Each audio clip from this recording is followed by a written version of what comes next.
fantastically principled, a woman of huge integrity, no nonsense. She is a proper no-nonsense person. She just tells it as it is. And because she comes from Northern Ireland, she understands the truth about the Irish border issue. And she will enlighten us again this evening. Before we welcome Kate to the stage, let's just see her in action on the video.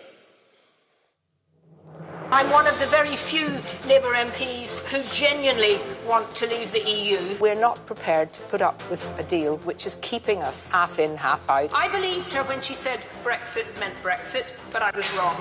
I believed her when she set out her red lines in her Lancaster speech, but I was wrong. And I believed her when she said no deal was better than a bad deal, but I was wrong. We are a strong country, we are a proud country, we're a determined country with a people who believe and have confidence in our country.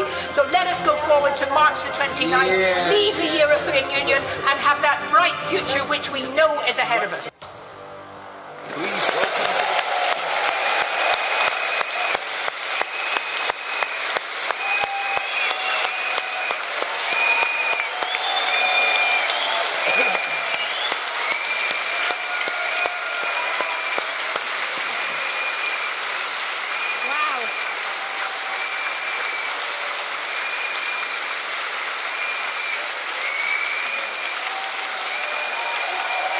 I love you.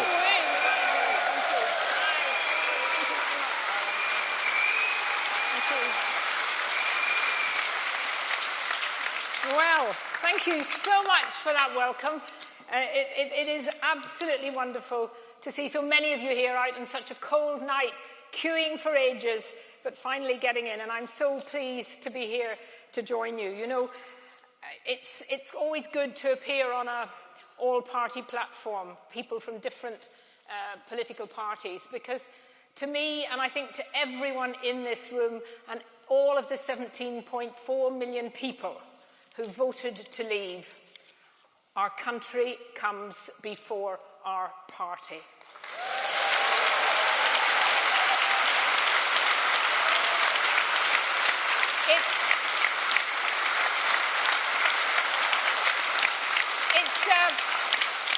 It's particularly nice tonight to be joined by another woman on the panel. I'm looking forward to hearing from Esther very much later on. But I think we need to say tonight, very early on, that we are facing a battle ahead of us. We have faced, in the last number of months, a full frontal attack from so many in the media, from big business, from the lawyers in this country, from hardliners who have never, ever accepted the result of the referendum. And of course, as usual, from ex-prime ministers. Now, there's something about being an ex-prime minister that somehow gets you onto the Today programme probably once a week. And every time we have a rally, there seems to be Tony Blair. Every time we have a rally, Tony Blair is on the Today programme. And he was on the Today programme this morning again as the lead supporter of a second referendum. And you know something I think about Tony Blair? If Tony Blair really wants to be taken seriously again for his views, other than on the Today programme, he could actually join the House of Lords.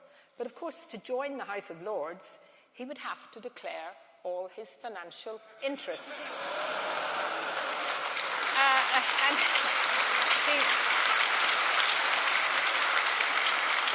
And he might, of course, try to get elected again, but I think I can move on to something more serious now.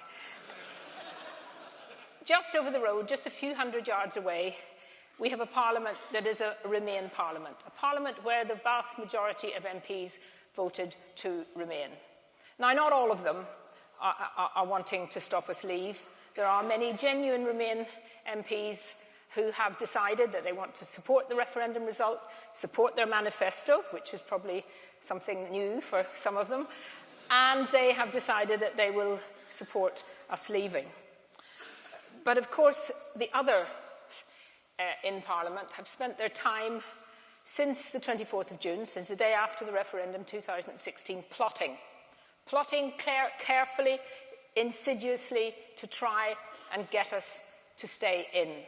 And they have been backed up by the lawyers in the House of Commons, the fully highly paid QCs in the House of Commons, and of course by a Speaker who says he's only doing his job. But in my view, and in many others, his job to him seems to be to thwart Brexit. And we saw that last week in a really amazing ruling that he gave where he overruled his own clerk, his own legal expert. And I think one of the most worrying aspects of what the Speaker did is that the idea of a disinterested Speaker, they used to wear the headgear, but he stopped doing that, but the idea was that the Speaker was above factions, a very precious part of our political inheritance, admired round the world. And what is so worrying that is gradually being whittled away by this Speaker.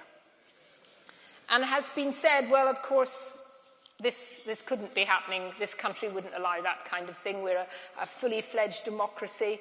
We're not a fragile democracy. But you know, it is happening right now. Look at what happened after the referendum. Those who'd led the losing side were showered with knighthoods, honours of all kinds. And the winning side, as Dan Hannan has I think very properly said today, were actually persecuted. Donors were suddenly told in late 2017 that their contributions counted as gifts, not political donations, as had always happened, and were therefore subject to inheritance tax. Because Leave had relied on predominantly individual donations, unlike the Remain campaign that was financed by Goldman Sachs and Morgan Stanley and other big corporations, oh yes. Shall we have another one for the CBI? And you know, maybe I'm as I get older, getting a little bit more cynical, but it is impossible to avoid the suspicion that from the day after the referendum, part of this kind of picking on Leave supporters was to ensure or to hope that next time there was a need, or when there was need for money for the EU sceptic campaigns, that would be much more difficult to get it funded. And I think that's very worrying too. But despite everything, and what is so optimistic tonight, despite everything, despite the attacks, despite the incredible abuse that we've all had, we are bigger than ever, we're stronger than ever right across the country, and we need to be strong for what is going to be happening in the next few months. Because let us be quite clear tonight, absolutely clear, the great betrayal has begun. In fact, it's begun a few months ago, but it is now really moving apace. Slowly, those who have never wanted us to honour the referendum are sensing and waiting for people to show that they have weakness, and there are a lot of people with weakness in our government. And some of those people, not necessarily in government, but some of those people outside who are pushing the second referendum and pushing the Remain side continually, are actually quite nasty people. And I make no apology today for criticising someone who sent a tweet which I thought was quite shocking. She writes for The Guardian. Her name is Polly Toynbee. And she tweeted today, what was, quotes, the will of people is now, quotes, the will of dead people. From Saturday, new young Remain voters on the register tip the balance versus the old dead Leavers. Time for a final say referendum. And if that's the kind of people that The Guardian wants to write for them, well, I'm glad I don't read The Guardian.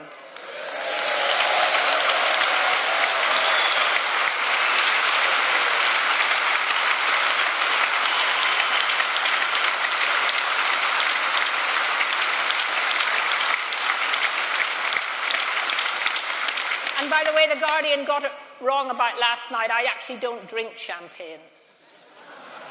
Those of you who have read The Guardian will know what I'm talking about. And another one, just to say, tweets all the time. Another one here, pity we couldn't put the 52% to sleep permanently. One day, euthanasia will not only be legal but compulsory for the dregs of society. We'll call it moral cleansing. That was a tweet on December the 27th. Now, you heard the fuss that was made. You heard the fuss that was made a couple of weeks ago when Anna Soubry was heckled by a few people. Not particularly nice people, I have to say, but nevertheless was heckled and was called a Nazi. In 5 minutes, I was able to turn up 20 tweets calling me a Nazi. You know, I think we have to accept that actually there's been a huge amount of nastiness on the Remain side. Now, you'll have heard people say that 52% of people voted to leave, 48% voted to remain. So really, as it was fairly close, but quite decisive in my view, then we should be actually giving something to the Remain side. You know, we should be saying that perhaps we should give a little bit more, we should compromise more, we should do all these things because they decided that it was a small majority. All I would say to you is, if it had been 52% Remain, 48% Leave, would we have people...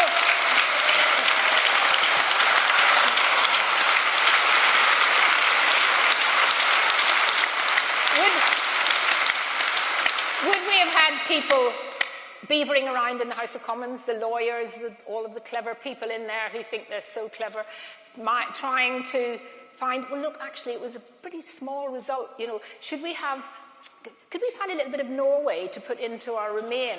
Or maybe we could only let the European Court of Justice sort of tell us a few things that we had to do. Of course it wouldn't have happened. And that is what is the hypocrisy of some of the people who are organising for that. We voted to take back control. We voted to take back control from Brussels, but to give that control, in my view, to the people, not to Parliament. People then elect Parliament. But the idea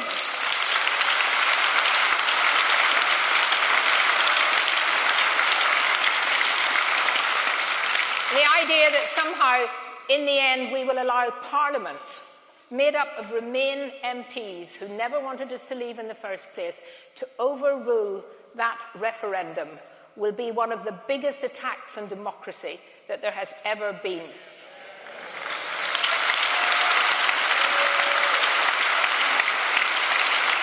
Now, I'm conscious of the time, there's lots and lots of speakers. I just want to end by saying something about the backstop. I mean, the backstop is one of the most ridiculous suggestions and ideas that could possibly have been put in to try and solve a problem that wasn't there in the first place. It's not tenable, it's completely unnecessary, and it has been a result of a stitch-up between the European Union and the Irish government with an attempt to keep us as close as possible to the European Union when we leave. It is not going to be acceptable to the DUP. Unfortunately, Sammy Wilson couldn't be here tonight, otherwise you would be hearing lots of great jokes from Sammy. But the reality is that that backstop not only harms Northern Ireland economically in terms of the links with Great Britain, but is the first step on a move towards taking away Northern Ireland as part of the United Kingdom, and I will never allow that to happen.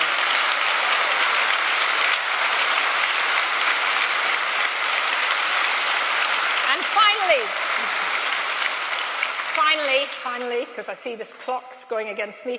Now, if this was in the House of Commons, the Speaker would have already cut me off, so I better be careful. Just on the WTO and the theme of tonight, really, the scare stories that we've seen, the ridiculous scare stories, and you'll hear more about that from some eminent businessmen tonight who know what they're talking about. But the reality is, you know, that while we're here in the London sort of bubble and we're hearing it all the time in the media, again, out there, out in the real country outside London, people do not believe it. People just do not believe it. And I think that anyone giving up, to me, the idea that nobody talks to anybody until we've given up an option of a WTO is just ridiculous, absolutely ridiculous. And I'm not criticising anybody in particular.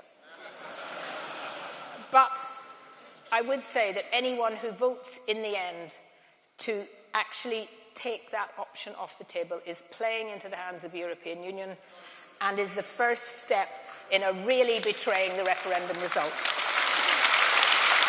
So next,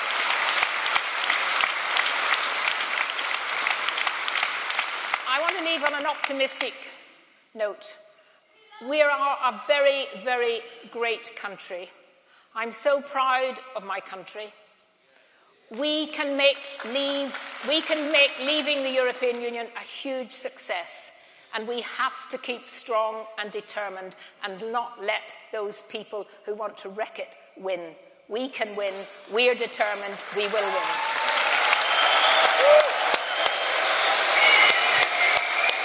Brilliant. Kate, come here. Do you want some water? Isn't she great?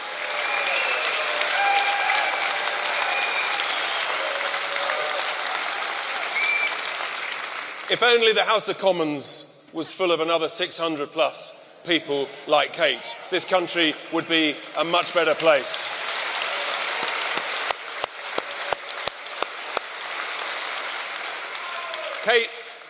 Kate referred to the betrayal, and the tragedy is we can begin to smell it. We can feel it coming down the track.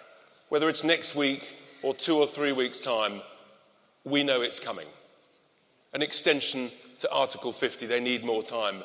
And then, of course, the dreaded second referendum.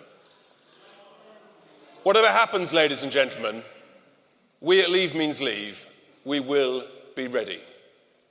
Rest assured, we are gearing up. We will need everybody's help. But we are raising money. We have got some great people offering to work for us. We've got 3,000 volunteers already delivering tens of thousands of leaflets up and down the country every week. And I want to pay a huge thank you to them. If you can join me in a hand of applause, because they are fantastic.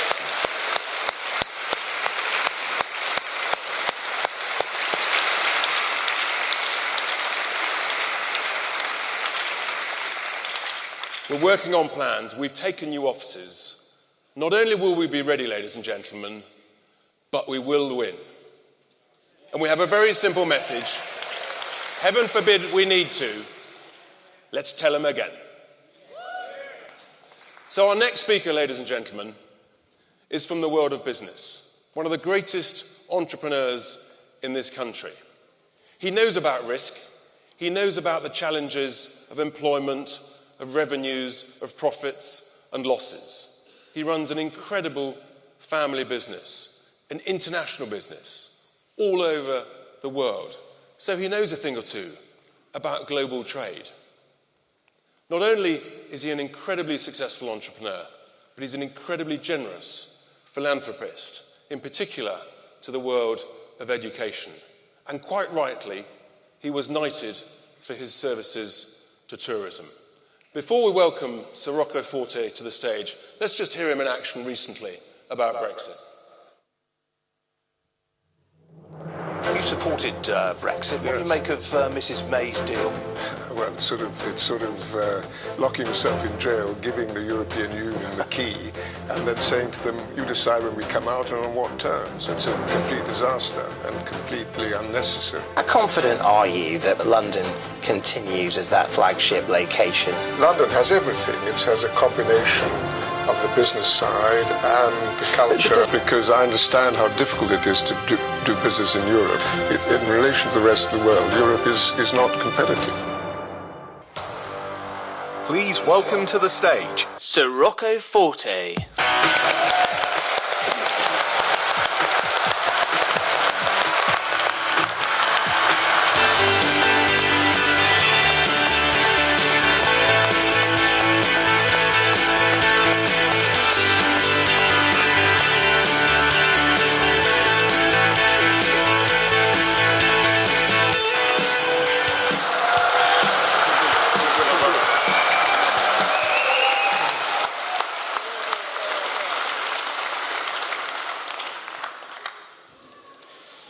Good evening.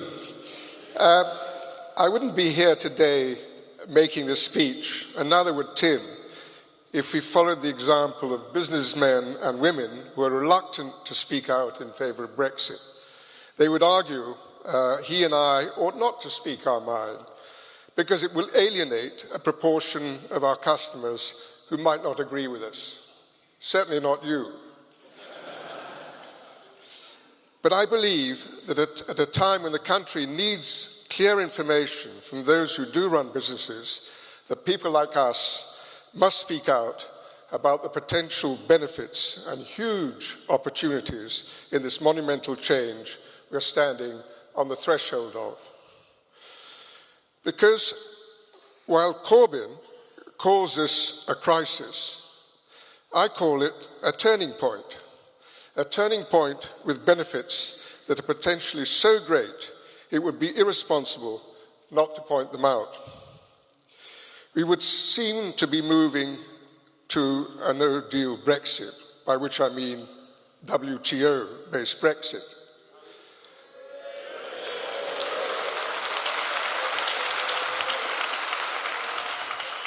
With the defeat of Mrs May's proposed withdrawal agreement in Parliament, a deal that pleased nobody, there's an opportunity to move to something far, far better. There's been a long campaign to present a no-deal Brexit as a terrifying scenario where all hell will be let loose and our economy and job prospects will be devastated and where we will all be a lot much poorer.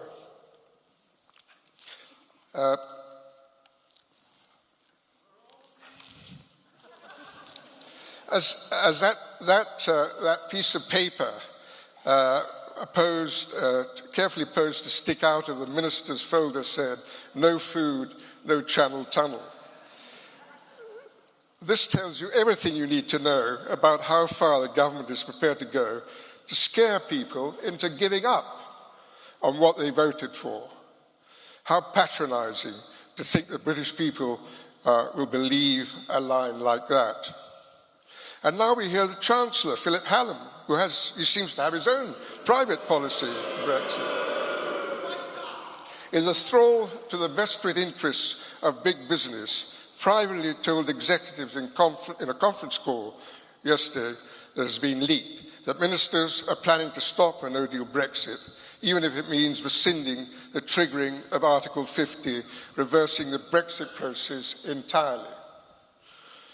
If this is true, the government is creating panic where there does not need to be panic and caving into the scare stories to potentially utterly betray the British people.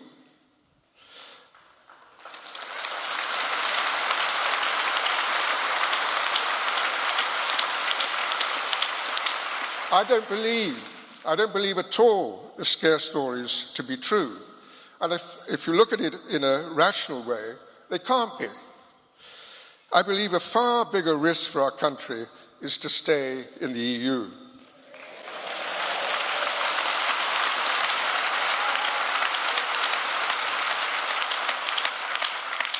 Remainers have never been able to sell the merits of the EU and the European project because it's unappealing to the British electorate who can smell a rat a mile off. So they have restricted themselves to talking about reforming it from within. This is a fantasy story, as unrealistic as they claimed they were setting out to reform, as if one claimed one was setting out to reform the mafia from within.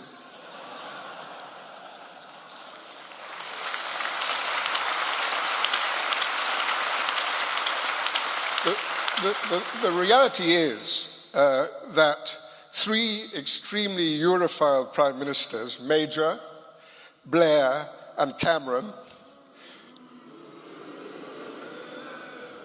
all passionate about the EU and well in with its leaders, never managed to wring a single concession out of it. So, with nothing to say of any real...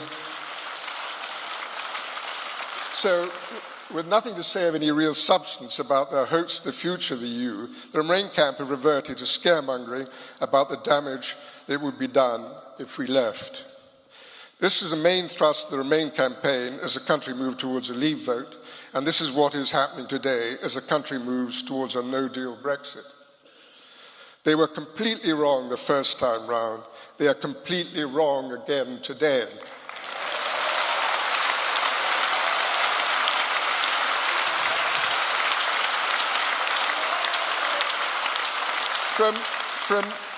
From what is being suggested by them, you would surmise that the whole British economy is dependent on Europe.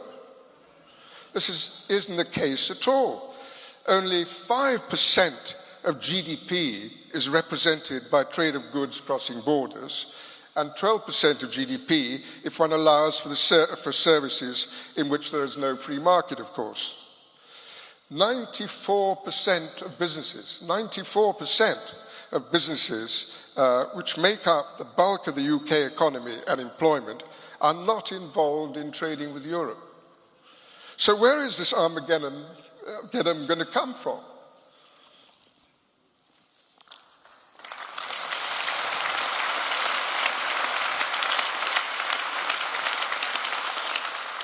All the cliff edge and the crashing out bears no resemblance to reality. Trade with Europe or travel into Europe is not just going to stop when we depart from the EU. A wall isn't going to go up between ourselves and other European countries. They will continue to export to us as we will continue to export to them, but under different rules. 55% of our trade is carried out with countries outside of the EU, including the US, which is the biggest single other country we trade with. We do this under WTO rules. There are no problems for our exporters. There are no queues of lorries at our ports of entry with goods coming in. There's little physical checking done at borders. Only 1% of incoming goods are checked. And much of the just-in-time manufacturing you hear so much about in the UK uses components coming from outside the EU with no problems at all. Many countries trade successfully with the EU on WTO terms. The US and China sell more into the EU than we do, and our trade with the rest of the world on WTO terms has grown faster than our trade with the EU, despite the free market, over the last 5 years.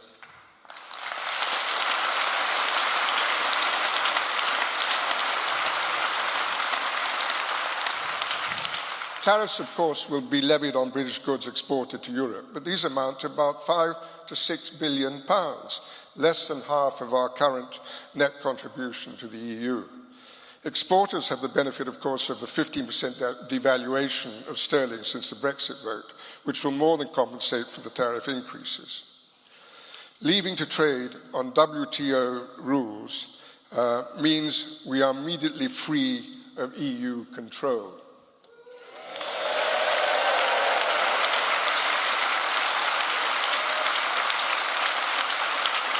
We get to keep our 39 billion, the cost of the withdrawal deal, which we can use to revitalise those parts of our economy which need it most. We can immediately set about negotiating free trade deals with other countries and reignite our trading ties with the Commonwealth.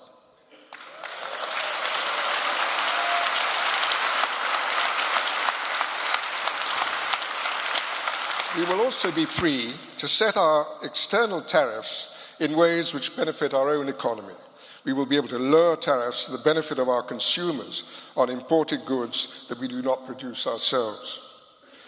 It is suggested our economy, the fifth largest in the world, is far too small to secure free trade deals on advantageous terms.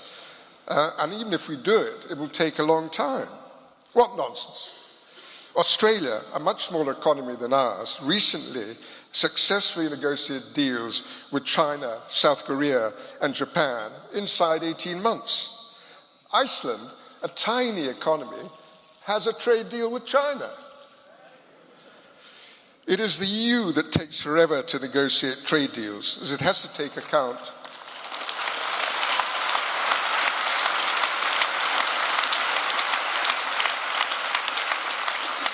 the needs of 27 different countries, a very laborious process. This is not mentioned by the Remain camp, but part of a great pessimistic consensus of the great and the good. You might almost call it the pessimistic tendency. I've not known such a sense of defeatism and such a shameful lack of belief in the British people by the ruling class of this country since the 70s.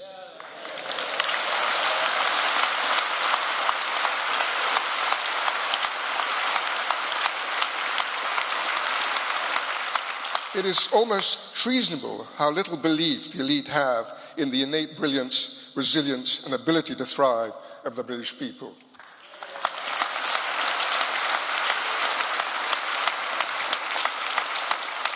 And that's where Brexit as an opportunity comes in.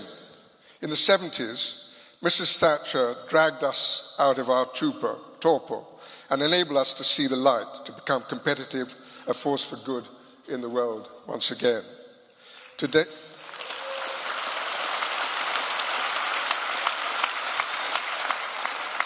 there's no Mrs. Thatcher to give us back our edge, but there is this turning point of our leaving the EU. We can unshackle ourselves from a system which is clearly not working. When we joined the common market, it represented 35% of world trade, of the world economy. Now the EU represents 15% and is shrinking. The world economy is expanding at a much faster rate than the EU and will continue to do so. Why? Why should we restrict ourselves to such a small share of the world's trade with all the bureaucracy, control and subservience it entails? When we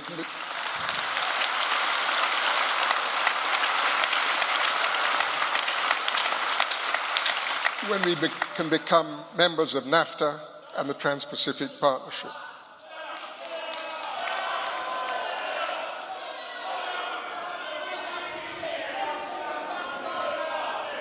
As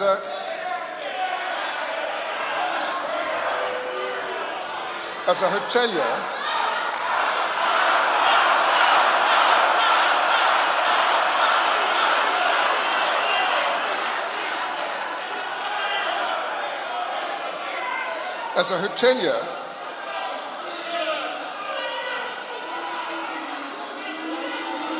Sit down. Sit down. We respect democracy, don't we? We respect the right of free speech and we expect them to do the same.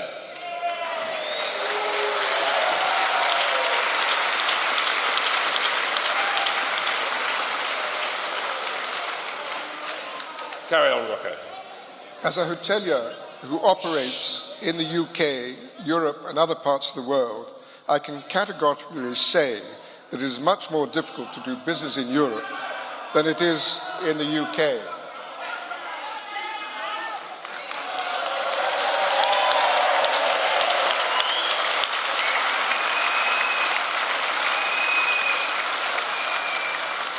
The EU's high corporate taxes, complex labour and legal system make Britain's low taxes and fair laws very appealing.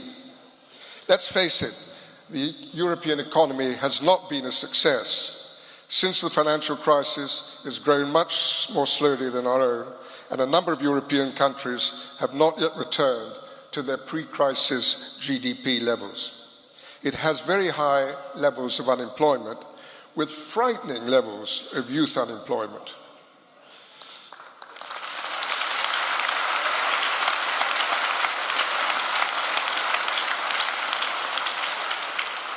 We stand on the threshold of a unique opportunity to be free of all of that. Why on earth would you cling to all that failure when you can carve out your own success?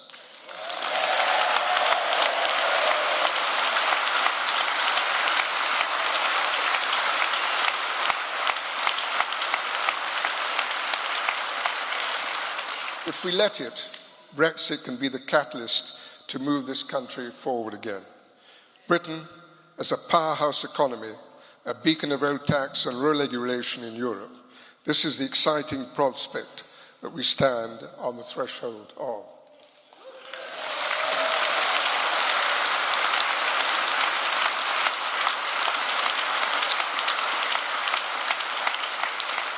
We mustn't let the doommongers talk us out of it.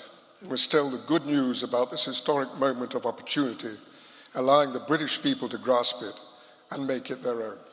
Thank you.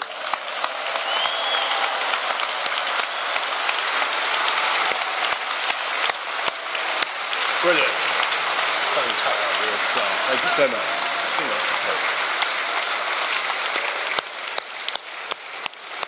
Isn't it great?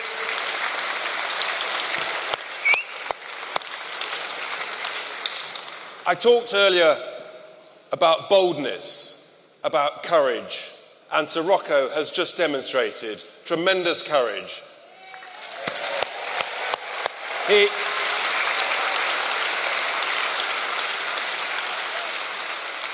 And a small plug for him, if you ever get a chance and you just happen to be drifting past one of his hotels, do drop in. He also referred to the hideous levels of youth unemployment across the Eurozone. And isn't it fantastic? Totally contrary to the nonsense talked about by the Ramonas, that all young people are Remainers. Absolute nonsense. We've got a fantastic team here behind the stage.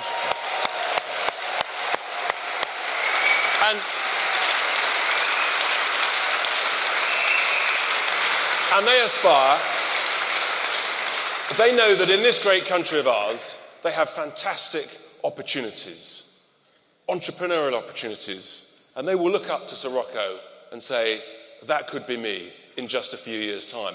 That's the joy of the United Kingdom.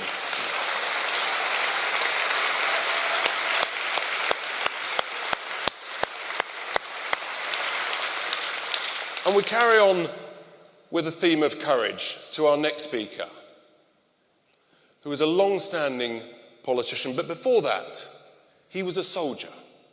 He served in Northern Ireland during the Troubles. He became an MP in 1992 and has forever been a brave, long-standing Eurosceptic. He became leader of the Conservative Party. And then, when he finished that, he fought for one of his deepest passions, tackling poverty. And he set up a think tank, the Centre for Social Justice, that he still chairs and runs, and that does incredible work and research to help reduce poverty in this country.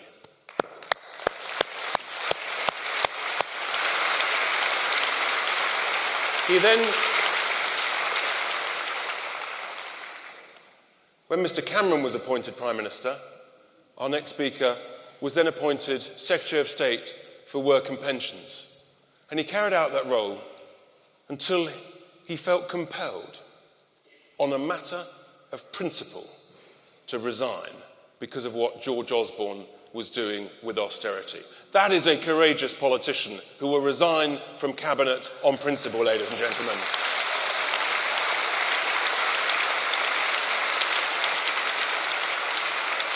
He's campaigned tirelessly for Brexit. He still is doing so. Before we welcome Iain Duncan Smith to the stage, let's just see him in action on the video.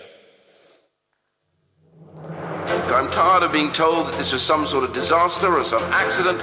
I genuinely and passionately believe when I campaign to leave that this country will do incredibly well, whatever the arrangements are. We have to leave because the British people have said we should leave. The idea that we can suddenly give way on some of our core red line issues has to be told to the EU straight away. That's not going to happen. They're taking the liquid from us rather quickly. Okay. I just wish many more in this House would stand up for those who voted to leave genuinely, not stupidly, not because they hated people, but because they wanted something to change. They wanted to take back control of their country, and that's what I want to do. Please welcome to the stage Iain Duncan Smith, MP.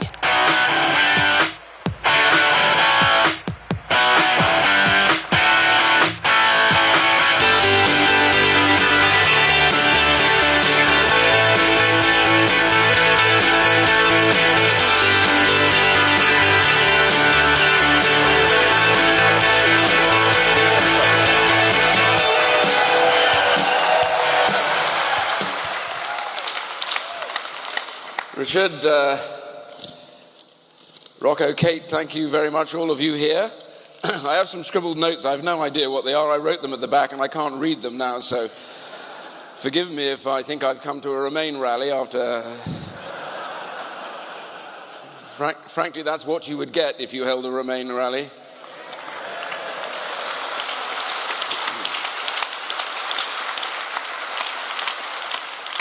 He couldn't even remain. Anyway, can I tell you, it's a real privilege to be here tonight. All of the list of speakers, absolutely my great friend Esther, who's fantastic, you're yet to hear from her, Tim and everybody else that I've mentioned. But the one person I want to talk about, just for about 20 seconds, is my hero, Kate.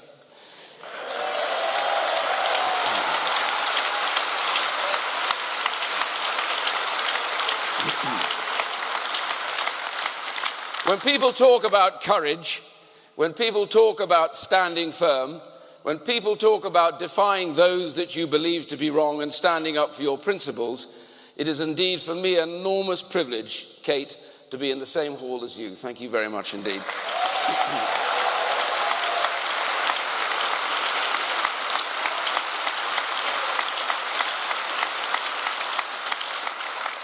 Now, I must start by telling you something about why I really voted to leave, and then I'll get on to the serious stuff. I was asked a few years ago on behalf of the Prime Minister to attend a conference in Berlin. I know what you're thinking.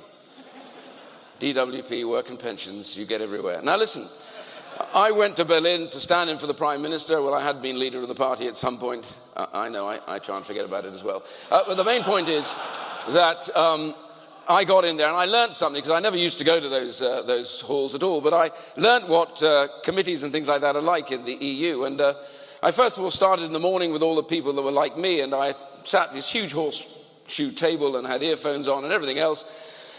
And I found that everybody else there, the level of the people like me, all had about 5 people behind them. Well, of course, I'd come over with nobody because of austerity, and I didn't want to pay for the air ticket for anybody else while I was at it. So the Foreign Office was so worried about how it looked, I ended up with a waiter being dragooned in to sit behind me. And, well, everybody passed notes up and down, and so did he, but his were menus. I like to think that in that couple of minutes I achieved more for Europe than anybody else, which is not deciding absolutely anything. Anyway, I then went to become the Prime Minister, you know, as I say, was leader once. Anyway, the point is that I sat, and there's these 3 horseshoe tables in Mrs. Merkel's great place, and an inner, and then there's an inner, and an outer. And I'm Prime Minister, well, that is to say, I am Prime Minister now, although I'm still Secretary of State. That is, all those Prime Minister and Secretary of State, but Secretary of State and Prime Minister, but not to be confused with the two. But anyway, I'm now sitting on the inner of the inner, and then there's an outer, and the inner where the heads of government are, you know, a select band, and there's a translating booth in the corner and headphones on. As I sit down, the President of Cyprus sits down next to me, and I tell you, this is a man worth voting for, because he went to sleep straight away. He didn't even bother to wake up. I mean, really, that's serious politics in my book. But anyway, Mrs. Merkel starts, and off she goes, said she'll speak briefly, and after about half an hour, she hands over to, that time, Monsieur Hollande. Do you remember him? He's quite short. Actually, do you know, suddenly, I think also, isn't Monsieur Macron quite short? Anyway, it's not on that, I guess. It may be a lack of good British beef, but anyway, the point is, that, to finish this off, as we were going around, everybody said how wonderful things were everywhere in Europe, and I realised that this was what this was all about. And finally it came to me after about an hour, and Mrs. Merkel said to me, "Herr Iain." I know, I did feel a bit taller. "Herr Iain, would you like to speak?" And I said, "Indeed, Mrs. Merkel, I think you've answered a huge privilege. Thank you so much indeed." And I thought to myself, what do? I'm British, and I'm abroad. You know, and I'm at work and pension. I don't get to go abroad a lot, but I'm abroad, and British people abroad, they always tell a self-deprecating joke, don't they? I don't think the Germans would, but I thought, well, I'll start with something. And I said, "Mrs. Merkel, a huge privilege, and I'm going to be brief, because just like the rest of you, I've sat here for an hour, and I've now lost the will to live."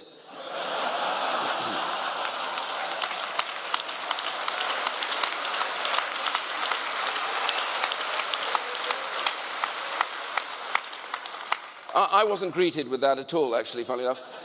Stony silence, rather sad, actually, I thought. And anyway, I quickly told them how wonderful things were and realised I'll never come abroad again. The headmaster, when I get back, will cane me or something, and I'll be in trouble in detention like I always was at school. Anyway, I kind of sat back in the seat and listened to the gentle snoring of the man on my right, and this went on round. And after about another 40 minutes, it all ended, and we were going for the photograph. And as we're going out, I think it was the RST who said to me, I won't use his exact words because some of them are quite Anglo-Saxon. He said, "You're a ... funny man."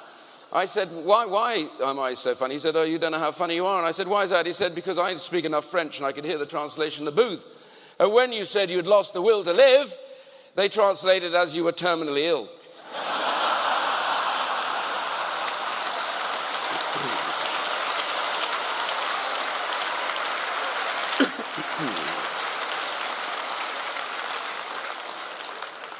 So when people say, "Why did you vote to leave?"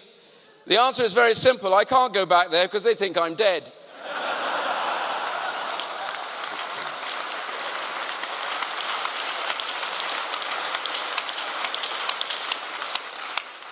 But the whole reality that we face right now, ever since before we started on the referendum, is this enormous establishment plot to tell us that we are a miserable little nation, we are incapable of doing anything, and that we must fear the future. That is what they tell us day in, day out. Apparently, when we leave the European Union, we will never be able to fly anywhere ever again. We won't be able to go by sea because all the ferries will be stacked up, queued across the way. You could actually walk across them, apparently, according to this. So at least that's one bonus.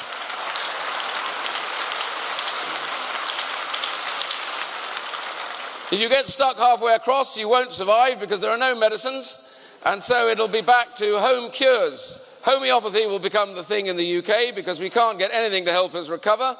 I really hope some of those who spout this nonsense actually do find that problem exactly exists. But I must tell you, there will be no food either, which means that we won't even make it to the boats to walk across because we'll all be dead by that stage. And finally, we simply will give up because Britain has always been a poor, useless little island on the north of a great continent.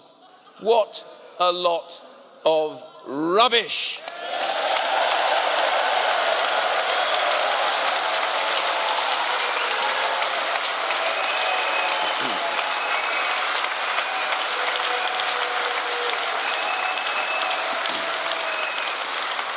I ask a simple question. What has happened to the British establishment that they no longer believe in their country, so that they fear more than they care about, and they lose it at the drop of a hat when it comes to what matters? My father would turn in his grave. His generation fought to save this country.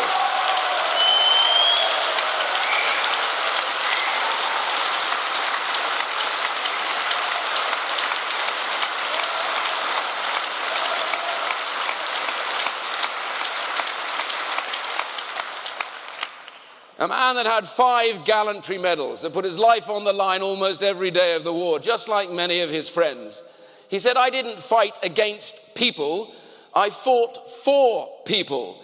I fought for the great British people and the wonderful freedoms and things that they have given to the world, and I would do it again," he said. And the one thing that he taught me, most of all, is that why I'm in this business, why I'm in politics, is because I love this country. It's what gets me up in the morning.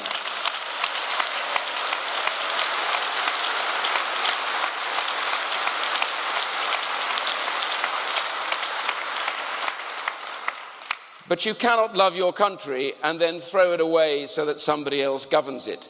That has been our problem for 40 years.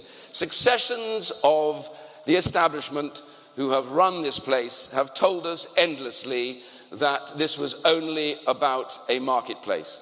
Only in the UK do we have this ludicrous debate that this is all about markets, it's all about trading, and it's all about business. It is not. The people that designed this project, like a man you've never heard of called Altiero Spinelli, they believed that they must eradicate the nation state because they believed that competing nation states were always going to end at war. And I can understand why in the Depression and into the Second World War many of them felt like that. But I don't. I don't believe that at all. I believe competing nation states in democracies with strong democratic institutions are a force for good. Competition makes us better.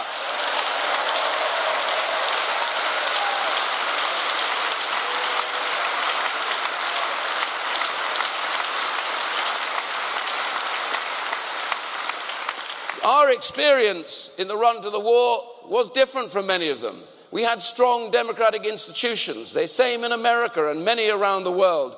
So when people got angry about the problems they had, and quite rightly too, about their loss of jobs and their miserable conditions, they vented it against politicians, took them out and got new governments. They didn't tear the system down and ask unelected oligarchs to run them because they would somehow know better. They believed in the concept of freedom and democracy, and we survived as a result.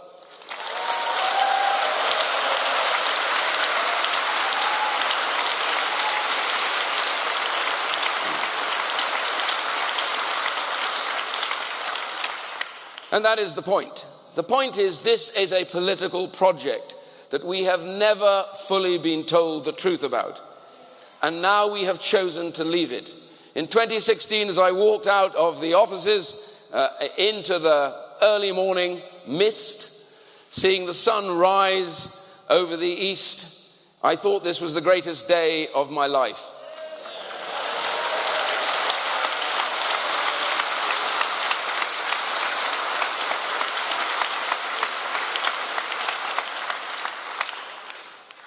But you know, I never thought I would have to fight quite so hard to do what the British people asked us to do. I come hot foot from a building across the way, which, strangely enough, doesn't represent the British people anymore.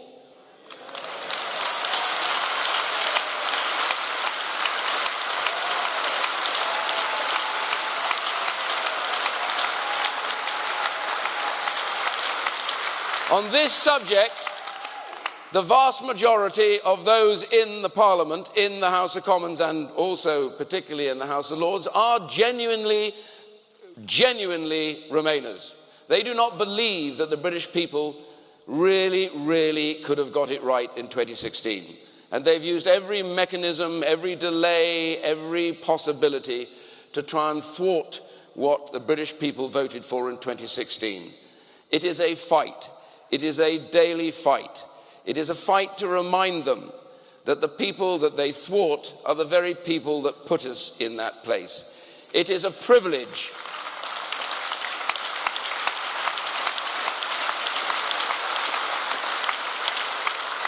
It is a privilege to be a member of Parliament. It is a deep privilege, and I am conscious of that every single day. But it is a greater privilege to recognise that when the British people give you an instruction, it is your duty to make that instruction reality.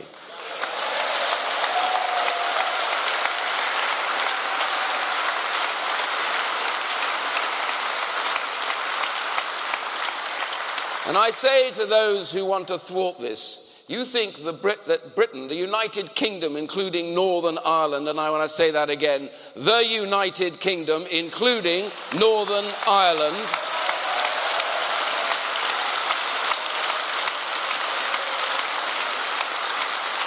too many of you, I say, you think we're just a little place that doesn't matter. We have no bearing. Well, I ask the simple question. If you took the United Kingdom out of the world, what would you lose? You wouldn't lose a piece of land. You wouldn't lose a thing stuck on the end of Europe. This is the country that gave the world the concept of parliamentary democracy and freedom. This is the country that gave the world the right to own property as an inalienable right that no kings, no princes, and no despots could ever take away from you.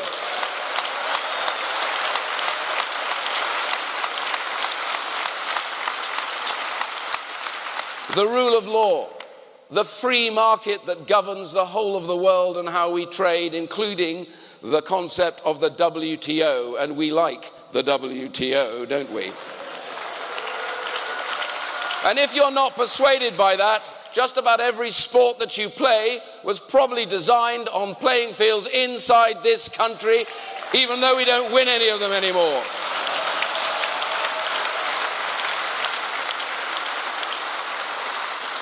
So I have a very simple message. I love this country dearly. I love it with all my heart. I love people, whether they're Remainers or Leavers, I don't care. But I know one thing. This country's greatness lies ahead of it. And we have an opportunity and a duty to deliver it. I pledge to you tonight, I will not sleep. I will not rest. I will not wake to find a Britain that is otherwise than independent and free once again. Thank you.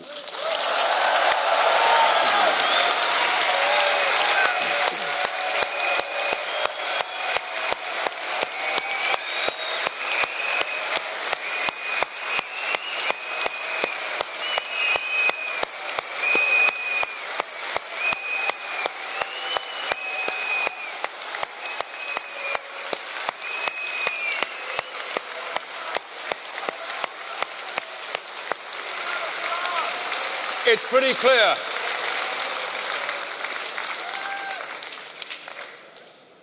I'll say it again. I talked about courage, ladies and gentlemen, and that is the absolute definition of courage. Thank you, Iain.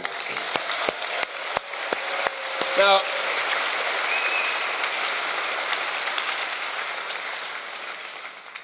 there is an important thing that we've still all got to do, because actually we need to give that courage and that confidence to MPs over there.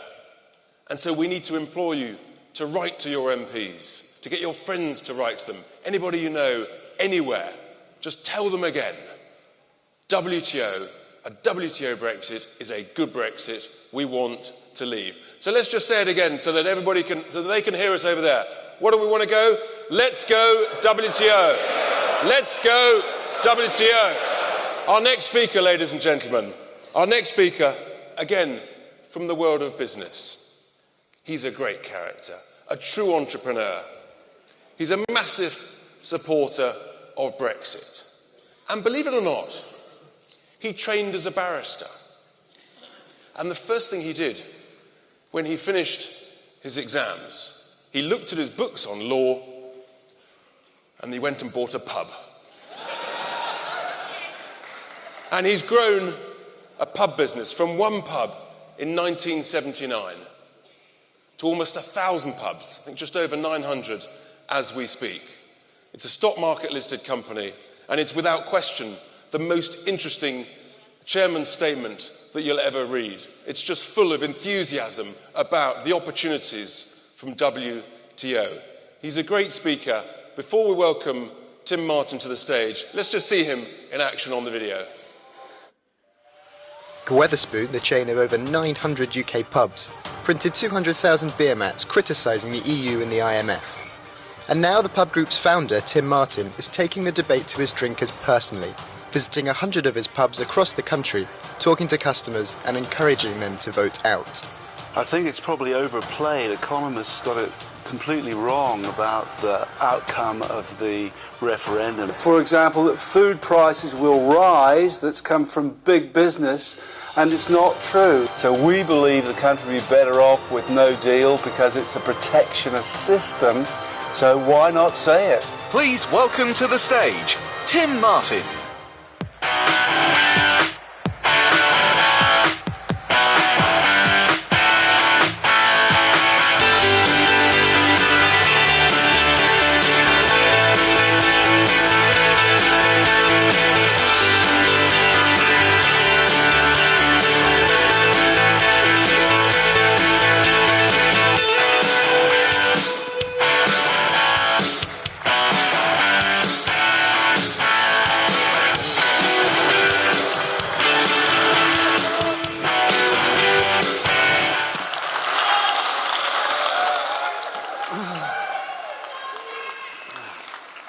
Thank you very much indeed, everyone. Deeply appreciate it.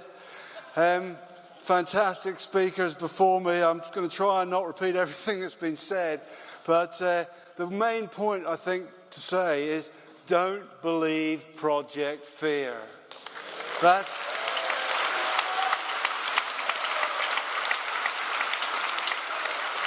How pathetic to rely so much on actually frightening people to try and win your case, especially when you've already lost the referendum, which also tried to rely on Project Fear. As Iain said, the planes won't fly. We've got the runways, we've got the planes, we've got the money. They don't need to land in Spain. We like the Spanish, but we're quite happy if they go to Florida. We might even... There's plenty of places to go, but of course we now find the planes will fly after all, because of course if they don't fly, who will be worse off? It'll be the tourist resorts that we like to go to, and the poor people who are also victims of the Brussels regime in Europe. We heard the banks were all going to leave. The number of times that those of us who supported Brexit had to argue till we were blue in the face before the referendum that the banks wouldn't leave. And there's now more people employed in the City of London today than there were before the referendum.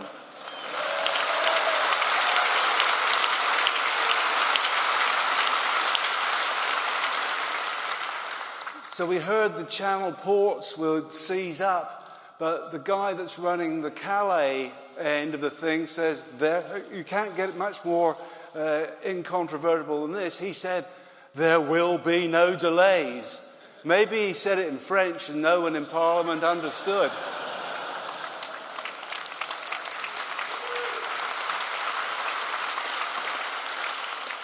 But our guy in Dover has said something very, very similar. And we did a little experiment, which I've told some of you here about before, but I'll just quickly tell you. We've got nothing against the French. We've got nothing against French companies. We feel sorry for them in a way. But we decided sacrilegiously to say we're going to swap from French brandy and French champagne to sparkling wine from England, which sells very, very well.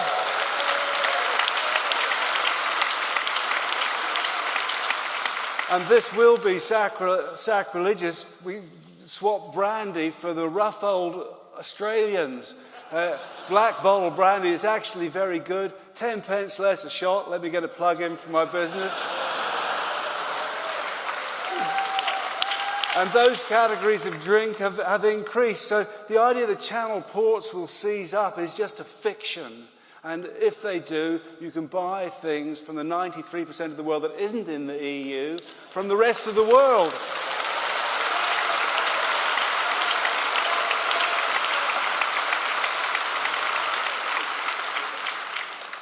Just very briefly, many of us here were against the euro. It's a crazy, crazy idea foisted on the unfortunate Eurozone countries. Every other currency in the world is backed by a government to raise taxes, distribute the money. They don't have it. But everyone told us, if you can remember 15 years ago, and some of you will, it's probably 17, 18 years ago, if we don't join the euro, we're in trouble. And the main evidence for that was from the car companies, that they all fuck off to the continent.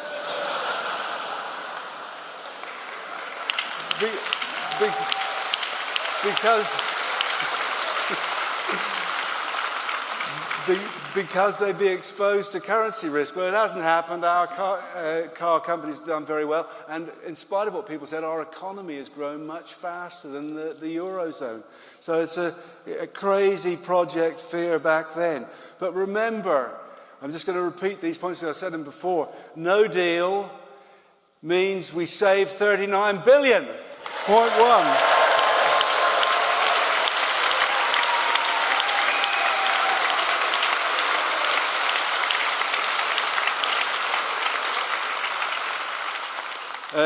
It also means that we regain control of fishing on day one, on the 29th of...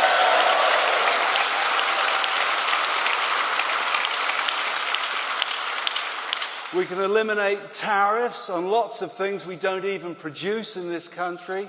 Bananas, oranges, Aussie wine, and many other things, children's clothes. They're not just on a few items, it's on 12,000 items. The taxes, the tariffs are collected in this country and they're sent to the EU.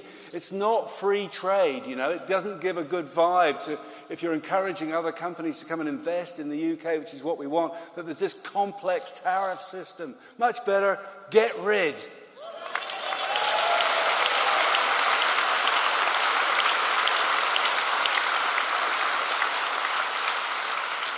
And you don't need anyone's permission. A lot of people are confused by what's being said. You don't need anyone's permission to do any of these things. The people in the house across the road can vote for that, and they can make it happen on the 29th of March if they decide to do it. I've just been doing a little tour around the country, and there's a few things that wind up the British people. And one is that they didn't understand the flipping vote. You know? If you want to really, really annoy people, try going into a pub in Sunderland and saying, "Is it true? Is it true you didn't understand?"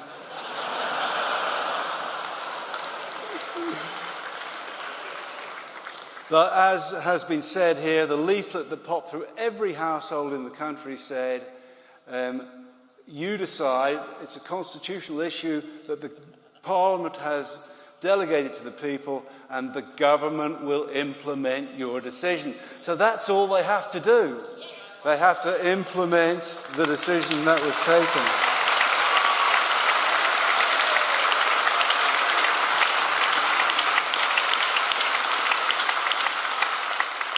So I think the CBI that wanted to join that's the Employers Federation, the CBI, they wanted to join the disastrous exchange rate mechanism, the predecessor of the euro.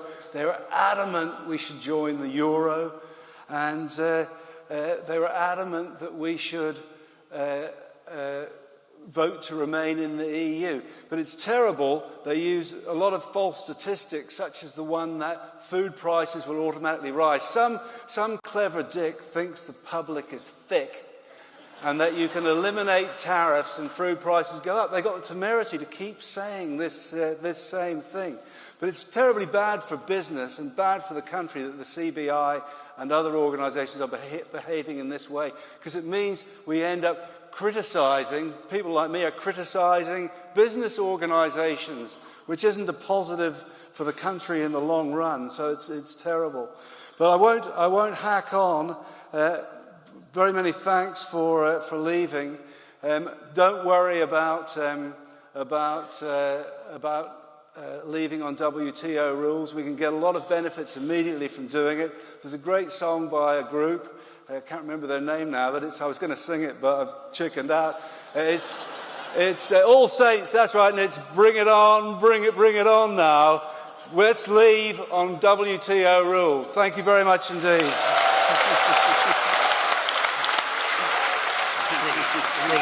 Sit next to Iain.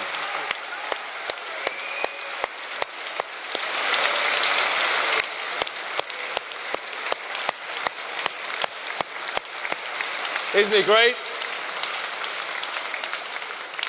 We'll reserve judgment whether he's a better publican or singer, but he's fantastic.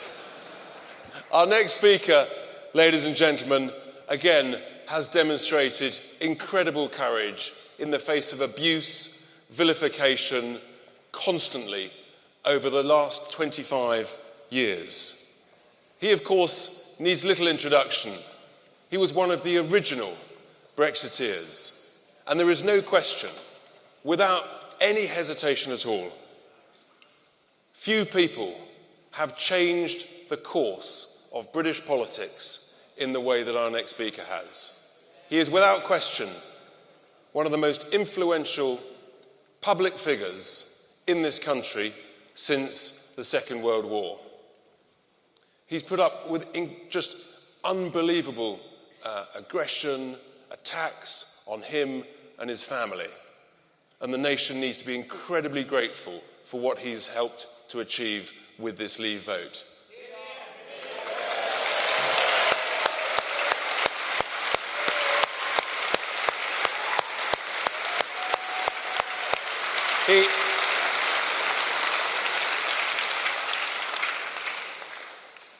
And that courage was, of course, epitomised when he had a slight argument in an aeroplane about 8 years ago, when he crashed.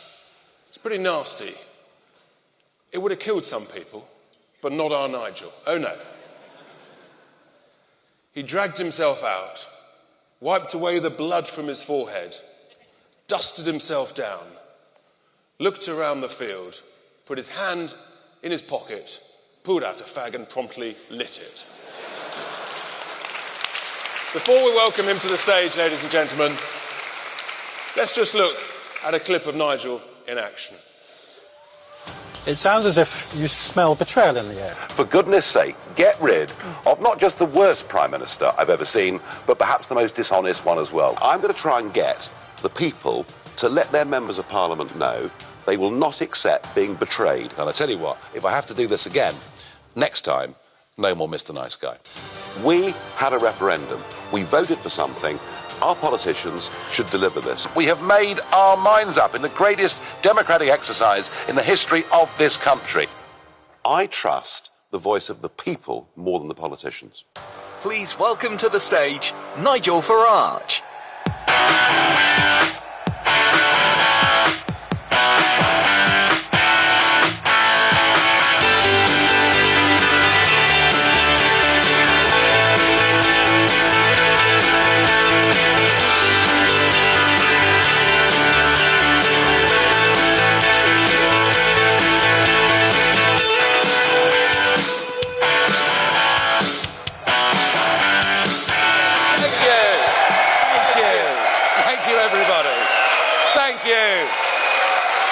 Fantastic.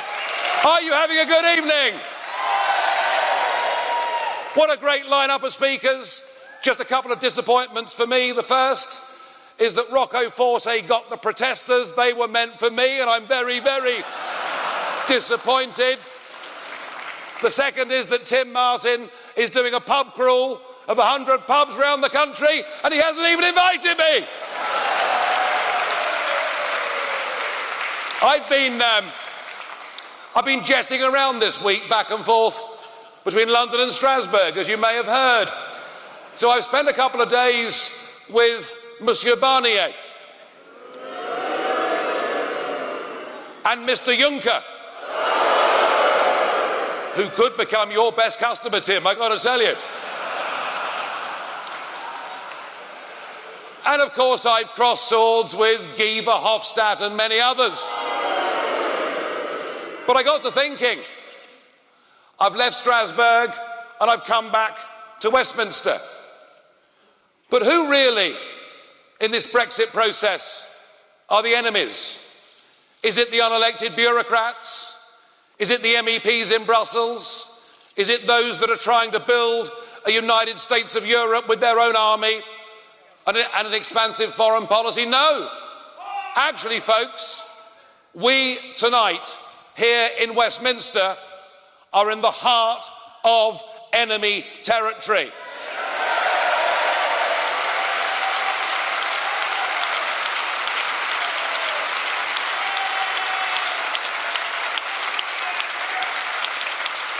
You see, it couldn't really be clearer, could it? We were given a referendum on whether to remain or leave the European Union. We had the whole establishment. We had George Osborne as Chancellor telling us that 500,000 jobs would be lost. Everybody would, I'll use the word leave London if that's all right with you. And they told us it'd be so bad that when the President of America came, we were going to be at the back of the queue. They virtually told us that plagues of black locusts would descend upon our land, and 17.4 million brave souls stood up, defied them, and voted to take back control of our country.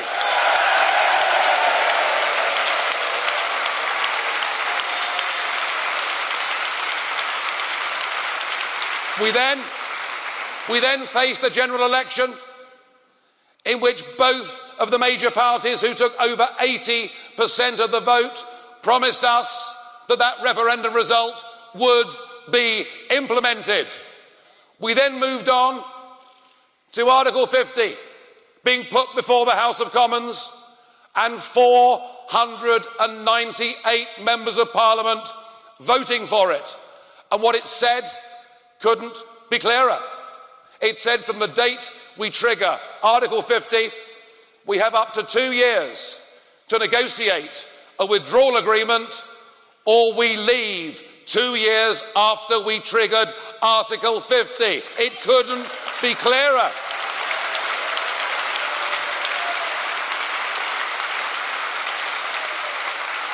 It is written into UK law, and that is exactly what should happen. But I'm afraid the truth of it is that our political class, much of our establishment, and many of the giant multinational businesses never respected that vote from day one. They have done all they can to frustrate it, all they can to delay it. And we get a never-ending series of negative messages. The whole thing is couched continually in economic terms, isn't it? We'll be worse off. We'll be poorer. It'll be a disaster. The very same people who told us we had to join the exchange rate mechanism. Remember that one? It led to, in 1992, a year of record business bankruptcies and house repossessions. But undeterred, the same people told us if we didn't join the euro, the City of London would close down, manufacturing would disappear, it would be a disaster. Thank God we didn't listen to them. Thank God we didn't listen to them.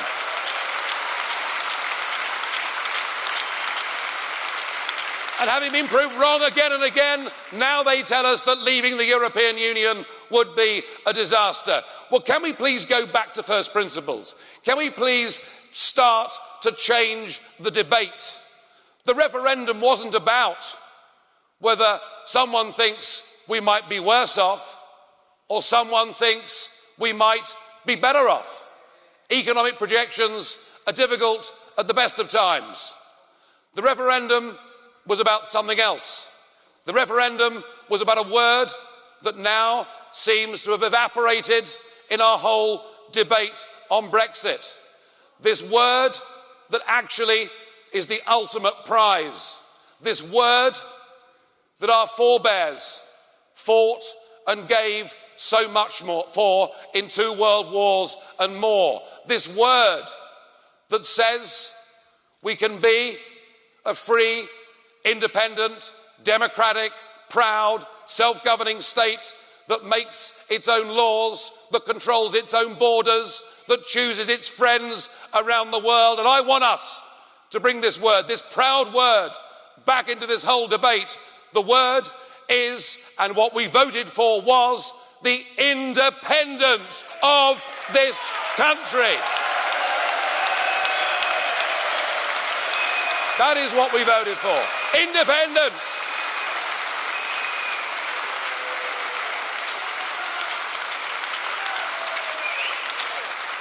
And yet, despite the fact we have this piece of law that says we will leave on WTO terms, and sure, no deal, no problem, the difficulty is our political class do not believe in Britain. I want to ask you, do you believe in Britain? Well, I'm pleased to hear it, because we have finished up, I'm afraid, with a failed negotiation, with a withdrawal agreement that in the end looked more like a surrender document of a country that had been beaten at war and quite rightly was voted down by the House of Commons the other evening. But now, in a desperate attempt, the Prime Minister wants to try and get her Brexit in name only through, and she's now engaged on a cross-party debate, attempting to achieve consensus with a group of parties who are all Remainers. The only person that didn't turn up, of course, was Jeremy Corbyn, which is odd. Well, he's perfectly happy to meet Hamas, isn't he? Perfectly happy to meet Hezbollah, happy to take tea with the IRA, but he wouldn't go and meet Mrs May, which I find a little bit strange.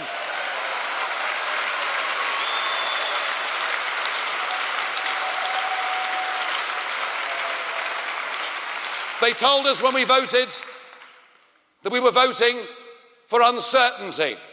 Well, let me tell you what would have happened if we'd voted to remain. Since that date, we have seen the confirmation. Despite 50 years of lies from the British establishment, 50 years of the British establishment telling us that the common market, that the European Union is just about trade, cooperation, and will not affect our sovereignty. I remember very well doing a debate against Nick Clegg. Oh, I'm sorry, Sir Nick Clegg, that's important, that bit. But I remember doing a debate and saying to him one of the reasons I did not want to be in the European Union is because they would build a European army, and I believe that would threaten NATO and our own military abilities. I was told that I was some sort of hysterical crank, lying to the public. Now we have Mr Juncker telling us by 2025 there will be a European army, navy and air force. On the 9th of May this year,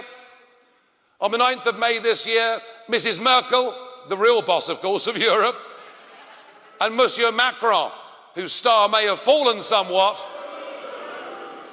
but they will be giving a joint press conference announcing further deep, sweeping, and they use the word reforms. What they mean are a further centralisation of power. This European project is about building a unitary state. It is about getting rid of the nation states as effective operating entities. Far from Remain having given us certainty, we would have plunged further into, frankly, regional irrelevance. So let's be clear, Brussels isn't working. And right across Europe, there are people now rising up on the right, the centre and the left saying they wish to govern our own countries. And just as in the past in history, we have often been the nation that has given the example to the rest of Europe, I believe that by delivering Brexit, we will also get rid of this European Union and replace it with a Europe of sovereign nation states working together as friends and trading.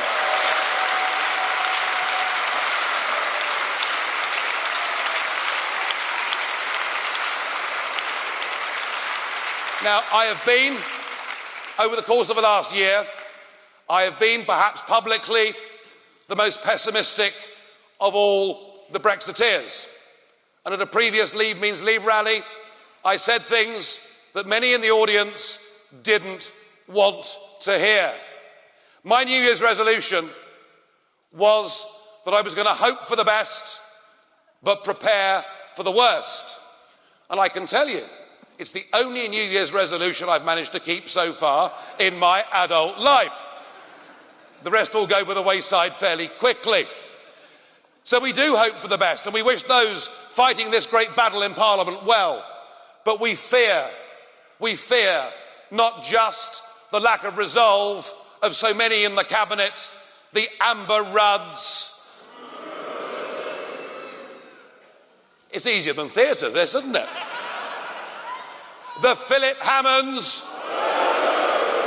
But worst of all, it would appear that previous parliamentary precedent has now been thrown out of the window by a man who puts rude car stickers on saying something about Brexit. That weasel Burko will do whatever he can to help the law of the land be overturned. I hope they win this great parliamentary battle, but folks, it would be negligent of us in this great campaign, this great cause to take back the independence of our nation, not to recognise that now it is quite possible that we will see an extension of Article 50.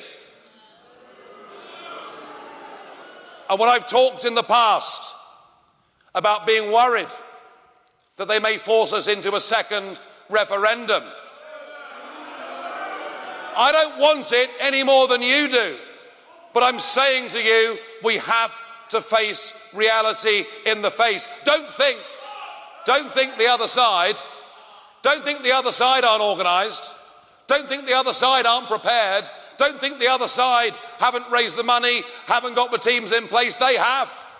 The Remain campaign are well organised. And one of the failures on our side is, having won this historic victory, we kind of all went back to our day jobs. And I guess it was reasonable to think, wasn't it, with 500 MPs voting for Article 50, that we'd won, that was the end of it. Folks, I don't believe that it is the end of it. And what I am doing here, together with Leave Means Leave, is building an organisation, building a structure on the ground, rebuilding the People's Army that helped us win that referendum in 2016.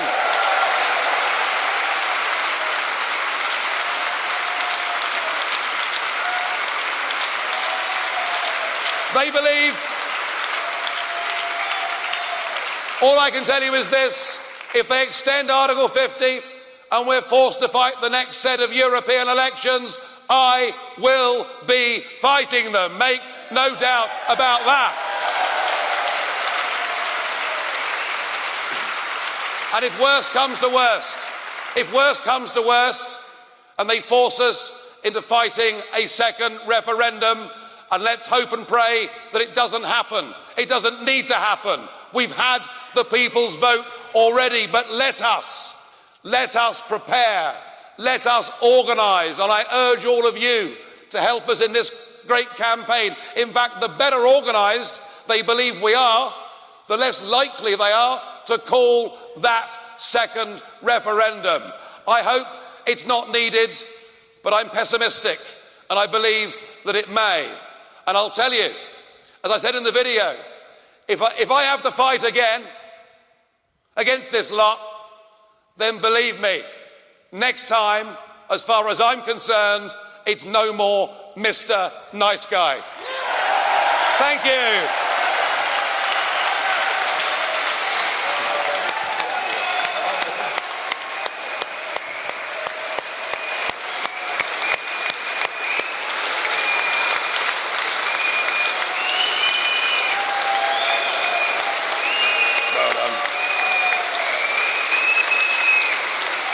I think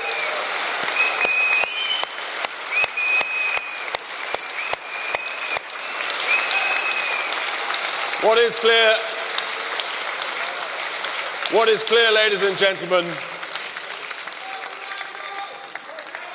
what is clear is that Nigel hasn't gone anywhere, and potentially he's just warming up.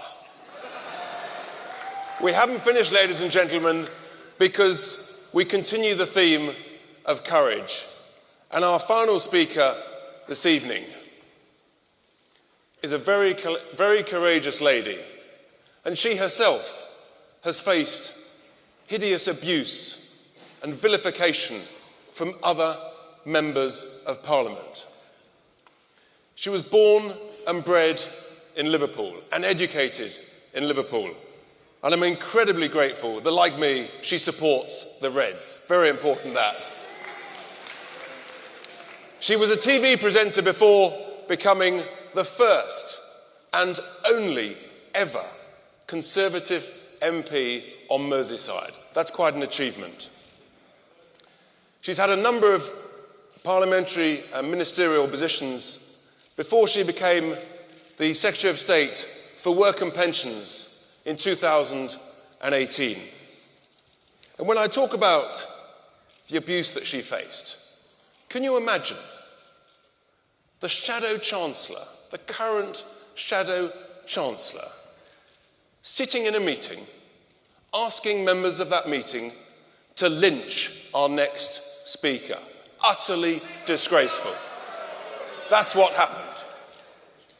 She's an absolute star, and she resigned from Cabinet, as did Iain, on a matter of deep principle. She knew that the Brexit deal was the worst deal in history, And I'm afraid, unlike other cabinet members who say they're Brexiteers, she knows what Brexit really means.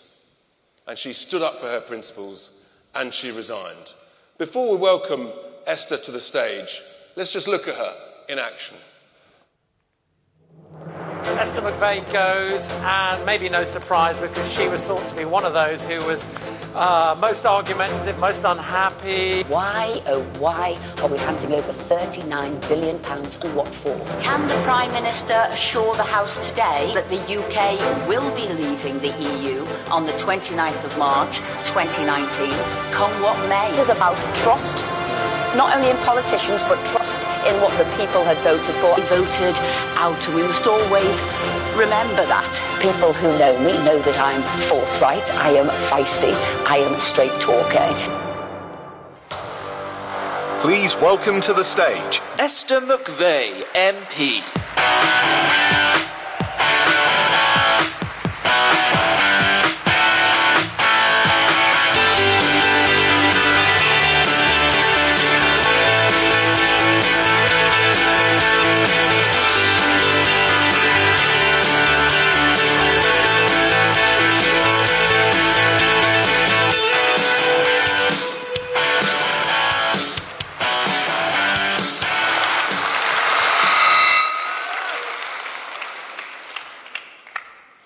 Wow, it is amazing to be here this evening. When I was invited, they said, come along because you will be amongst friends. You will be amongst fellow people who voted Brexit, and I'm here tonight. Now, we all will give our message in a different way. We all talk a different language. We've all lived a different experience. But that message is the same one. That we all believe that there is a better future ahead of us. We all voted Brexit, and we all want to get out the EU.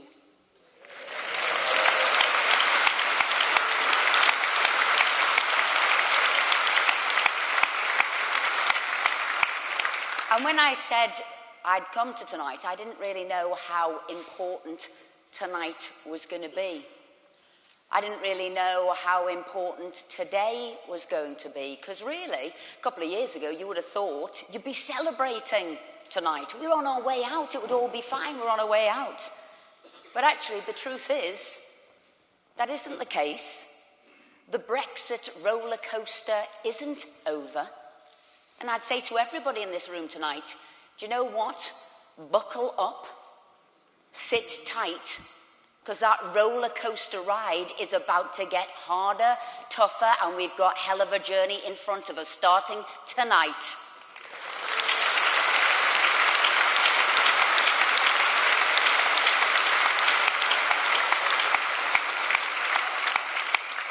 And it has been a roller coaster of a ride, hasn't it? The campaign wasn't easy. Project Fear wasn't easy, but we fought it and won. And then we got the result, an unexpected result, but we got it. So we thought all was going to be fine. But actually, it was winning, and that's where the Remainers started to infiltrate. That's where Chequers was designed, where resignations happened. When the withdrawal agreement came forward and resignations happened, we had votes of no confidence in the PM. And then this week we saw the biggest ever rejection of that withdrawal agreement, and then a vote of confidence in the government. And what we're going to see now is not a pivot to safety to deliver Brexit. We're going to see a pivot away and possibly a complete overtaking, reversal, and removing to remain. But we can't let that happen. We won't let that happen. I felt the energy in this room, and we're going to take it out to our fellow Brexiteers and make sure that does not happen.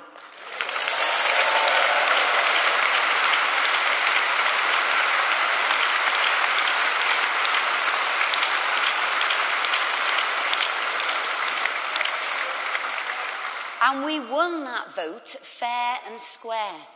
We got told we were coming out. We were told about the red lines. We were told about everything else. In our manifesto at the 27th general election, we got told out of the customs union, out of the single market. But I'm standing here today thinking it's not going to be as plain sailing as that. And do you know what I'm going to say today? Maybe we sat back.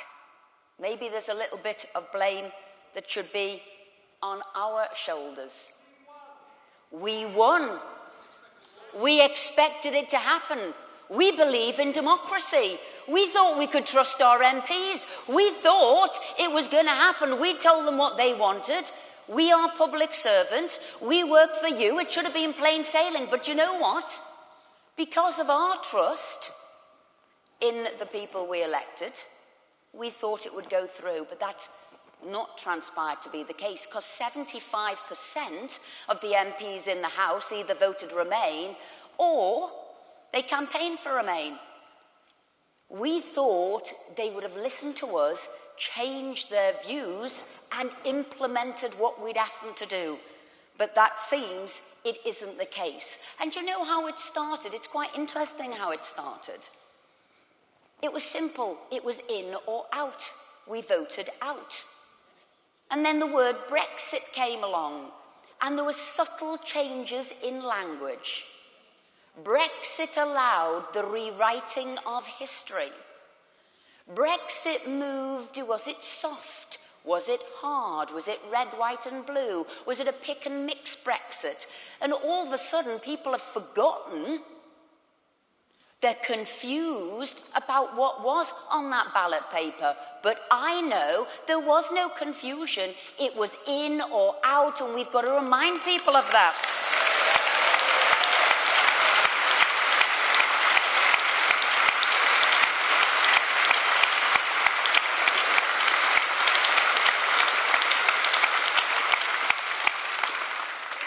Now, we've had the hokey-cokey Brexit, the half-in, half-out, with the checkers and withdrawal.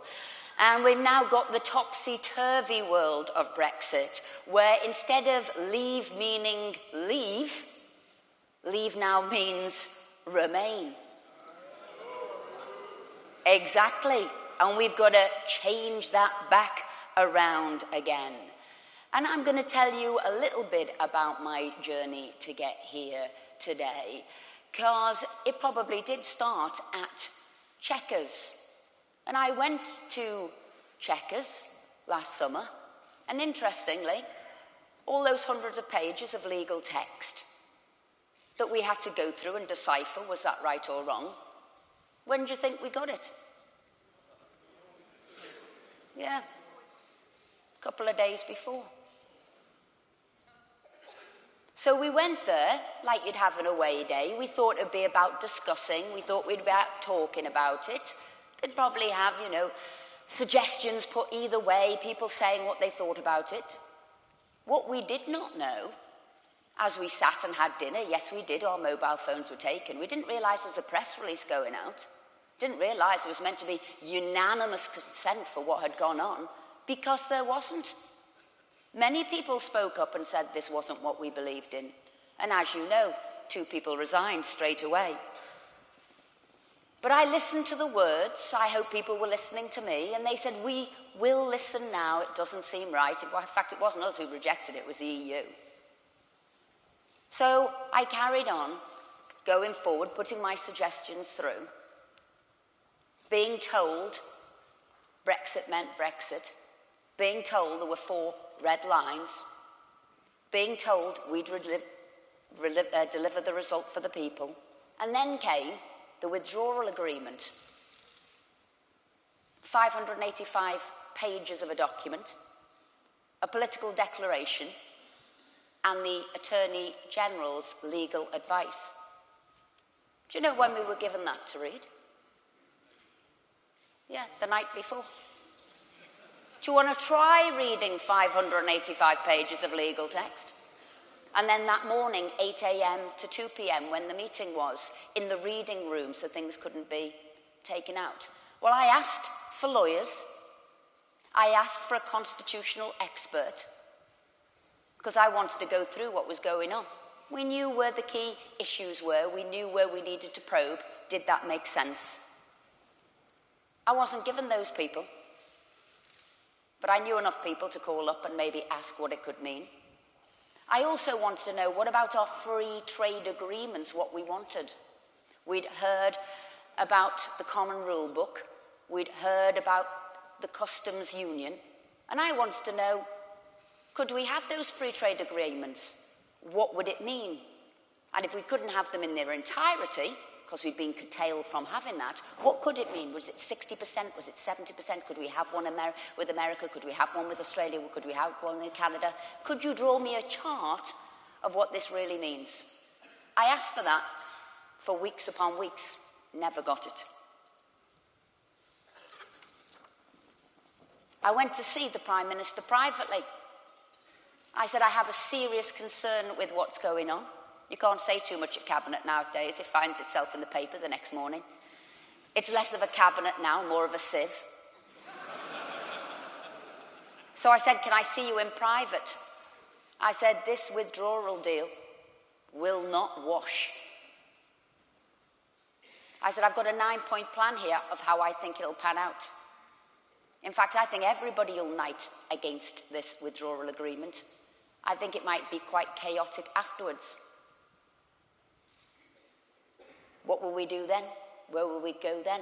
I said, my advice is to do another Salzburg speech. Say this isn't good enough, we've tried. Go back to the EU. Say for the 39 billion we want a free trade agreement, not just to talk about one. And we want to get rid of the Northern Ireland backstop. Their advisors and everybody around us said, we will get the vote. It will pass. It is a good deal. It takes a special kind of genius to get that many people to oppose your deal.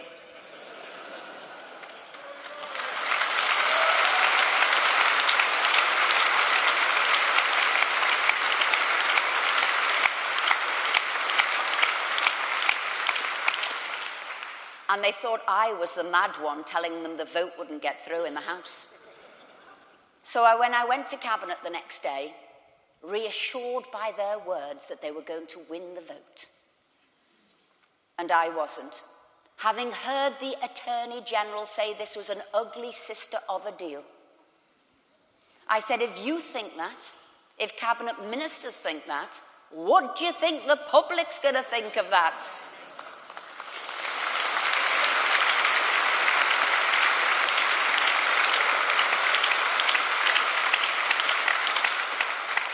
I said, I can't put my name to this document because this document will last far longer than my term in Cabinet. Little did I know it was going the next day. Last far longer than me in Parliament. It'll last far longer than me. This is about the UK's future. I said, I can't put my name next to that.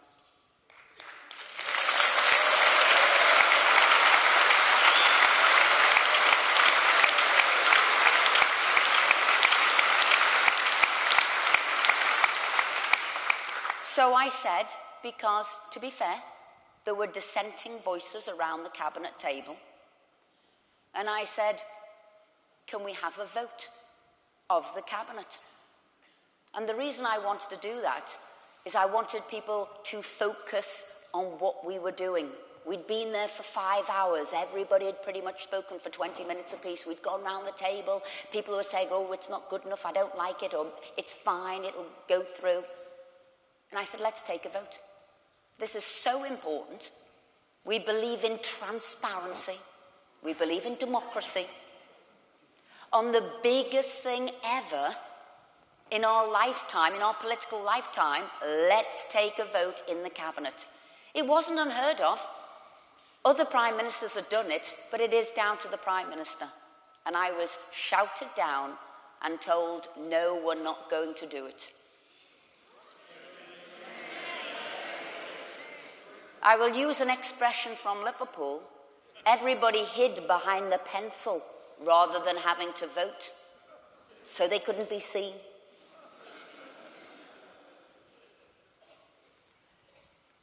I left Cabinet the next morning. I went home that night. I wrote my resignation letter.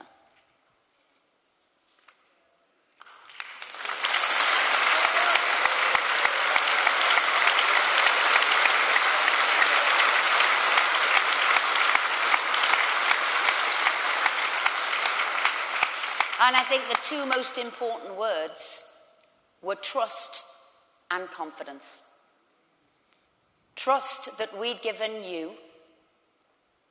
for you to vote and give us an answer. Trust from you to us that we were going to deliver them that. And confidence. You have confidence in the United Kingdom and its capabilities.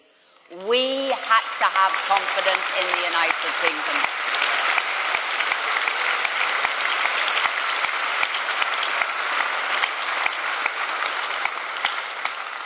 And then there was a little bit of, not Project Fear, but Project Smear against me.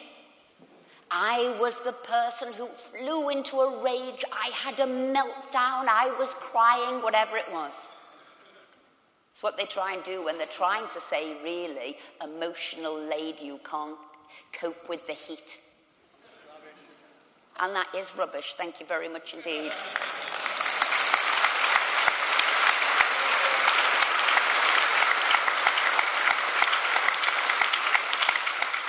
I have steel that runs through me.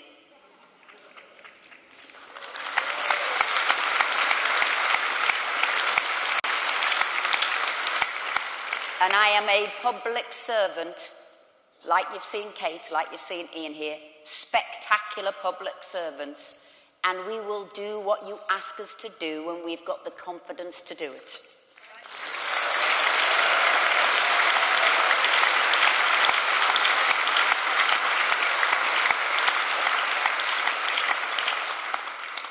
And now what we're talking about in the House is slightly bizarre to me, because on the 29th of March, we are leaving the EU.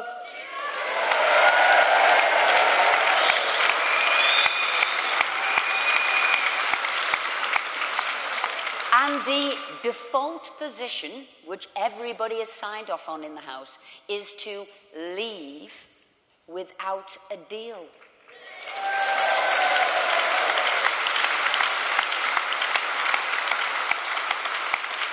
That is what we put in place. That is what we have agreed to. So it is only right we do the preparations for no deal. It is only right that we make sure if that's what we've put in law, we can cope and we can deal with that. Civil servants, to be fair, have been working those plans. That preparation is in place. Money has been put aside for that. So first of all, we have told the Prime Minister, go back to the EU and get a better deal. No backstop and the 39 billion for a future trade agreement. And at the same time, running parallel, because we must do that in order to get a better deal anyway, is to continue with our no-deal preparations, because that is what is happening. We cannot put our head in the sand.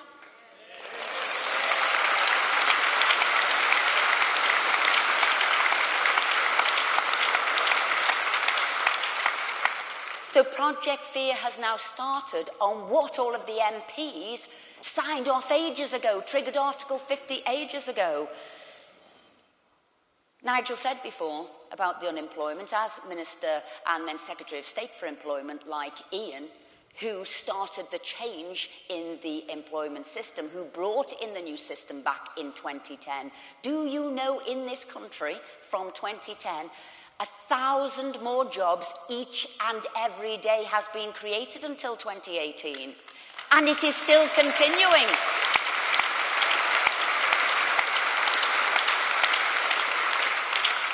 More jobs have been created in the UK since 2010 than France, Spain, Ireland, Austria, Netherlands, Sweden, and Norway combined.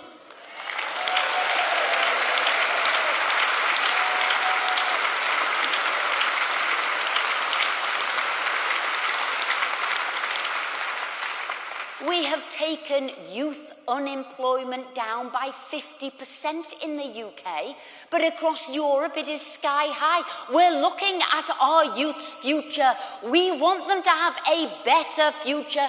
A better future is outside the EU.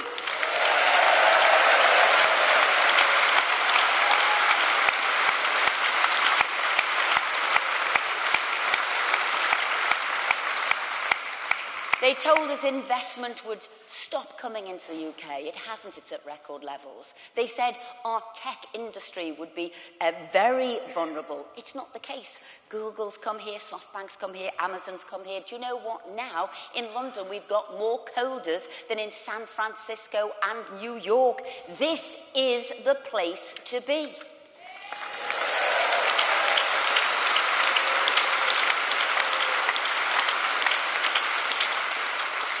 And technology is the future. Technology is the big disruptor of this modern age. That is what is changing jobs. That is what is changing enterprise. That is what is changing the shape of the world. That is what we've got to deal with. It's got to work for us. It's got to work for the country. It's got to work for where we're going. Technology will also give us our solutions. The solutions for transporting goods. The solutions for customs arrangements. It will give us our future. You can now set up a business in your bedroom and be anywhere in the world. So to look backwards in a rear-view mirror about what is happening with 28 countries in the EU, you're looking at the wrong problem and the wrong solution. The solution is to be an agile country. It is about being a nimble country. It is about making technology work for you, and it is about going out there in the world, being able to be, as I say, nimble, making your decisions quickly, and technology is what is going to unleash that when we are out of the EU.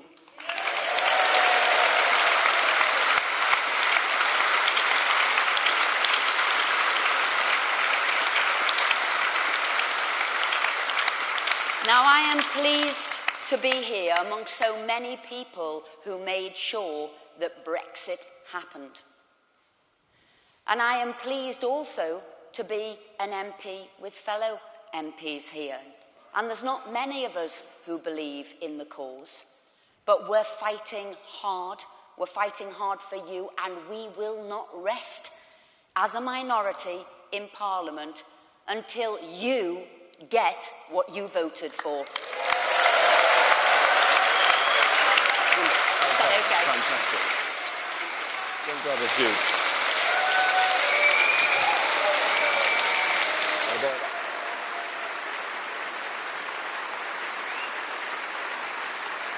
Did great.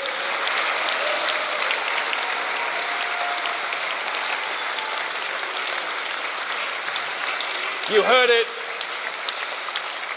You heard it very powerfully, very strongly. That courage, that principle to resign so quickly from cabinet. You know, many MPs, they like rising the ladder. They like all the trappings that come with it. But to Esther, principle and a belief in democracy and our country was more than anything. And that is fantastic. We've had a lot of fun tonight, ladies and gentlemen, but all great things must come to an end. People, we've got homes to get to. But before we do that, there's just two things, please. Firstly, what I said earlier, all of us can still help. We need to write to our MPs. We need to tell them we believe in Brexit. We believe in Britain. We know that a WTO Brexit is the way to go. The second thing I want is for everybody to stand on their feet, and we're going to make a final huge piece of noise and remind people over there that there's two things we want. One is Brexit, and the other is now. So let's have you on your feet, lift up your placards, and let's say it together. What do we want? Brexit! When do we want it? Now! What do we want? Brexit! When do we want it? Now! What do we want? Brexit! When do we want it? Now! Thank you very much, ladies and gentlemen. Have a very safe trip home.